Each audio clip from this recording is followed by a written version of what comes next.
Colegas médicos veterinarios, buenas noches de Latinoamérica, Europa y el mundo. Me llega un paciente remitido por otro colega haciendo una cardiomiopatía. El colega lo había diagnosticado y lo había manejado con una droga para mejorarle precarga y poscarga cardíaca. Le tomamos un electrocardiograma y aparece que el paciente estaba haciendo una taquicardia supraventricular.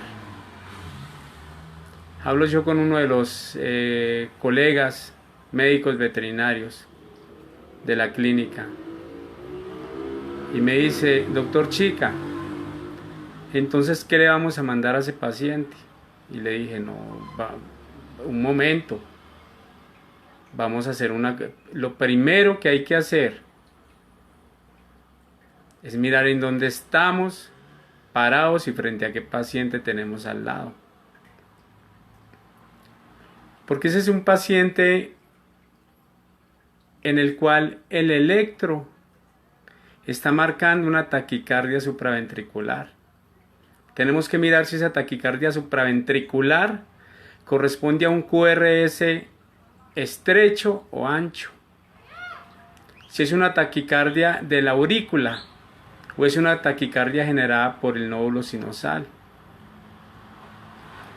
Lo otro, no podemos entrar a medicar a un paciente porque vemos una arritmia en un electrocardiograma. Recordemos, colegas, que el electrocardiograma no es más que la vida del corazón en un minuto. Entonces, si es la vida del corazón en un minuto,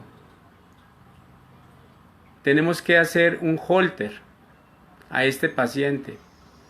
Y el holter, como se hace en medicina humana, que se hace en 24 horas, en medicina veterinaria no nos sirve. En medicina veterinaria un holter debe de tener como mínimo 48 horas. Porque si el electrocardiograma es la vida del corazón en un minuto, un paciente que está latiendo a 120 por minuto me haría aproximadamente 144.000 latidos en 24 horas. Entonces, si en un paciente en donde yo veo una arritmia, una taquicardia supraventricular en este caso, una bradicardia, una taquiarritmia, una extrasístole ventricular, complejos prematuros o focos ectópicos de disparos de latido eléctrico que no corresponden a ritmo sinusal, yo debo de hacer un holter. Yo no puedo entrar a medicar a este paciente como nos lo dicen muchos: doctor, es que colóquele esta o esta droga. Y muchos laboratorios nos recomiendan que para los pacientes cardíacos debemos de mandar enalapril para mejorar la poscarga cardíaca y manejar una espironolactona para manejar la precarga. Nos hemos preguntado cuáles son los niveles de potasio en este paciente para yo manejar espironolactona. Recordemos que la espironolactona es un ahorrador de potasio y este me evita la fibrosis del músculo cardíaco. Pero la furosemida me saca potasio. Entonces, cuando vamos a mandar diuréticos o inhibidores de enzima convertidora de angiotensina, en este caso IECAS, tenemos que mirar cómo está el potasio del paciente. Entonces, no es ir mandando a toda hora la droga que nos están recomendando el laboratorio. Eso por un lado. El paciente le tomamos un holter. Si un paciente late a 120 latidos por minuto en 24 horas, va a latir 244.000 veces. Si esa arritmia que yo vi en el electrocardiograma me la sostiene el paciente visualizándolo en el holter, el 1%, es decir, si de 144.000 latidos en 24 horas y 288.000 en 48 horas, que es lo ideal, esa arritmia que yo vi en el electro está sostenida al 1%, es decir, en 48 horas 2.888 veces, yo a ese paciente no le hago absolutamente nada. Pero si pasa del 1% en las 48 horas, el 1% frente al número de latidos cardíacos en ese tiempo, sí lo debo de medicar. Entonces, ¿qué entro a medicar? Pues voy a medicar con inhibidores de enzima convertidora de angiotensina. O el paciente hace refractariedad a los IECAS. Y entonces me toca y comienza a hacer tos en el 30% de los pacientes. Entonces me toca que comenzar a utilizar ARAs o sartanes. No están muy probados en medicina veterinaria, pero son una alternativa. Entonces a veces vemos drogas de laboratorios en donde nos indican que debemos de utilizar benacepril, por decir algo. Recordemos que el benacepril necesita el principio activo, que es el benaceprilato. El enalapril necesita el principio activo, que es el enalaprilato. Lisinopril, lisinoprilato. Ramipril, ramiprilato. Estos principios activos necesitan el hígado para ejercer su mecanismo de acción. Entonces, si yo tengo un paciente que fuera de ser cardíaco,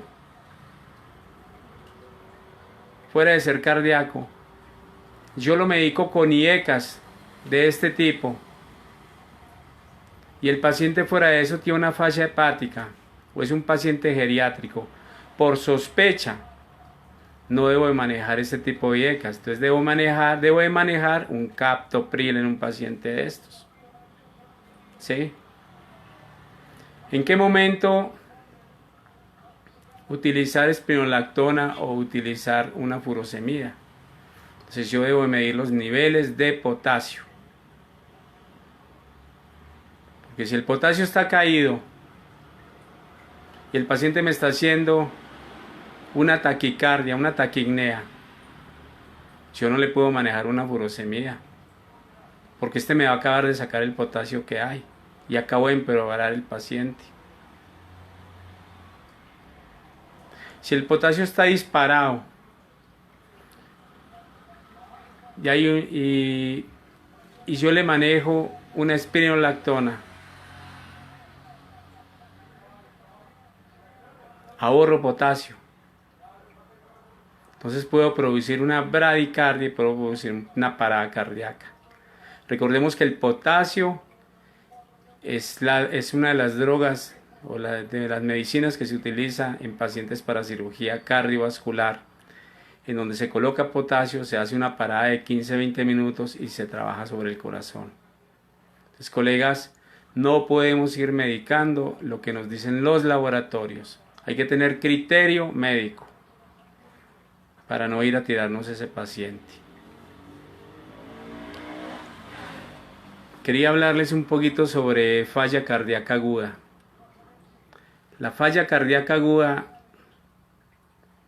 tiene 4 componentes: edema pulmonar cardiogénico, choque cardiogénico, crisis hipertensiva con falla ventricular, falla cardíaca crónica exacerbada. ¿Qué es el edema pulmonar cardiogénico? Es el incremento de la presión hidrostática capilar secundaria a una hipertensión pulmonar. Hay una acumulación de líquidos en el intersticio pulmonar y en los alvéolos, con bajo contenido en proteína. El retorno venoso de estos pacientes excede a la salida ventricular izquierda. Eso es un edema pulmonar cardiogénico. ¿Qué es un choque cardiogénico? Que es otro componente de la falla cardíaca aguda. Es una falla cardíaca aguda, acompañada por presión arterial sistólica menor de 90 milímetros de mercurio, que no responde a revascularización percutánea, no responde a la ventilación mecánica, ni al balón intraórtico, ni a los líquidos endovenosos, y a dopamina a menos de 10 microgramos por kilo minuto. Está acompañado de síntomas y signos de hipoperfusión. Ojo con esos choques cardiogénicos, colegas. ¿Qué es una crisis hipertensiva? Está acompañada de falla cardíaca, presión arterial sistólica elevada en extremo y función ventricular izquierda preservada. Y está el otro componente de la falla cardíaca aguda, que es la falla cardíaca crónica exacerbada. Los signos y síntomas aparecen en un paciente con falla cardíaca crónica compensada. Estos signos y síntomas no reúnen los criterios para llamarlo choque cardiogénico, ni edema pulmonar, ni crisis hipertensiva. Esta es una píldora en cardiología de los videos que vamos a comenzar a hacer sobre el tema. Ahí pueden ver al fondo todavía las luces de Navidad. Me preguntaba alguien, doctor, ¿estamos aún en Navidad? Y yo le pregunté, ¿para usted qué es la Navidad? ¿Para usted qué es la Navidad? Yo coloco las luces. Soy creyente, soy católico y coloco las luces para la Virgen que está a mis espaldas y que me está protegiendo y los está protegiendo a muchos de ustedes, crean o no crean en ella. Colegas, hay que buscar el paciente cardíaco. No hay que esperar a que nos llegue. Cuando un paciente me llega cardíaco, de los marcadores bioquímicos que yo puedo utilizar son las troponinas, la deshidrogenasa láctica, la creatinina CK. Hay muchos laboratorios que no las toman. Pero hay un marcador bioquímico importantísimo para detectar un problema cardíaco en un paciente y son los natriuréticos. Otra cosa, el dueño del paciente, el amo de la mascota, lastimosamente para muchos dueños de mascotas, la mascota pasa de ser un hijo a un animal en el momento en que está enfermo y ya no quieren asumir para nada los costos médicos y pretenden que sea el médico veterinario quien asuma los problemas de la mascota. Yo le digo al dueño de la mascota, mire, a este paciente hay que colocarle oxígeno, a este paciente hay que colocarle determinadas medicinas. No crea que yo le estoy cobrando más de lo que es. Usted me trae un paciente enfermo, yo le mando exámenes y le determino cuál es la causa. Yo usted lo comprendo en lo personal, entiéndame. O sea, yo lo entiendo que usted no tenga dinero. Pero en cuanto a la parte médica, entiéndame que sin consulta previa y sin exámenes paraclínicos, para mí es difícil entrar a establecer un diagnóstico y tratamiento adecuado al paciente. Señor dueño de mascota, usted nos puede ayudar a nosotros los médicos veterinarios a determinar cuándo su perro o cuándo su gato es un paciente cardíaco. La mayor parte de esos pacientes son caquéticos y tosen mucho en la noche y pueden toser a toda hora. Es una diferencia con un paciente con problemas respiratorios que no es tan exacerbado. Pero cuando usted esté allá en su casa y usted sospeche que su mascota es cardíaca, tómele la frecuencia respiratoria a su perro o a su gato, macho o hembra. Si pasa de 30 respiraciones por minuto, en reposo, él durmiendo, ese paciente es cardíaco. Lo dijo el doctor Alberto Montoya. Un saludo desde Manizales, Colombia, para el doctor Alberto Montoya, cardiólogo de las Islas Canarias, a quien tuve la oportunidad de conocer. Y para mí es un émulo y es una persona a la cual yo quiero llegar a ser como él. Doctor Alberto, doctor Salvador Garrido, para ustedes mis respetos.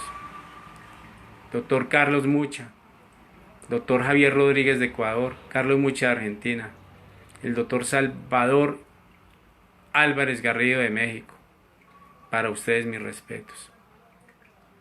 Un saludo para el doctor Carlos Arturo Jiménez Castro, uno de los médicos interesantes en el tema de la cardiología, pionero de la presión arterial en el mundo. Un saludo desde Manizales, Colombia. Estamos en la misma ciudad y hemos trabajado juntos, inclusive estudios en caballos, en mediciones de presión arterial en caballos de veredas.